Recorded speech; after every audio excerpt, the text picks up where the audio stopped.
ఏం చేస్తున్నారా?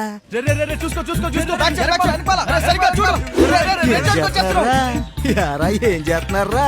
ఏం చేస్తున్నారా? ఎవరో లేరు, ఇక్కడ లేరు, ఎక్కడికి వెళ్ళిపోతారు బాబు? ఎవరో కనపడతలేదు. యారా ఊళ్ళో ఎవరు కనపడతలేదేటి? ఎందుకుంటారు బాబాయ్, కుర్రాళ్ళందరూ పనిలోకి పోయారు. పనులా? ఏం చేస్తున్నారు? సుబ్బారావు గారు అబ్బాయికి పక్కూర్లో టీచర్ జాబ్ వచ్చింది. మూర్తి గారు అబ్బాయికి కానిస్టేబుల్ గా పోస్టింగ్ వచ్చేసింది. ఆఖరికి మన ప్రసాద్ గారి అమ్మాయి కూడా యూనివర్సిటీలో స్కిల్ సెంటర్ వెళ్తుందంట. ఒక పక్క జాబులు, ఒక పక్క కొత్త కంపెనీలు.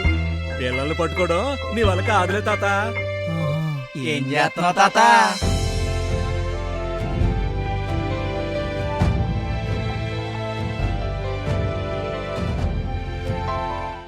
భారీ పెట్టుబడులతో లక్షలాది ఉపాధి అవకాశాలకు బాటలు వేస్తూ మెగా డిఎస్సి కానిస్టేబుల్ నియామకాలు, జాబ్ క్యాలెండర్ విడుదలతో యువతకు ఇచ్చిన హామీని నిలబెట్టుకుంది కూటమి ప్రభుత్వం.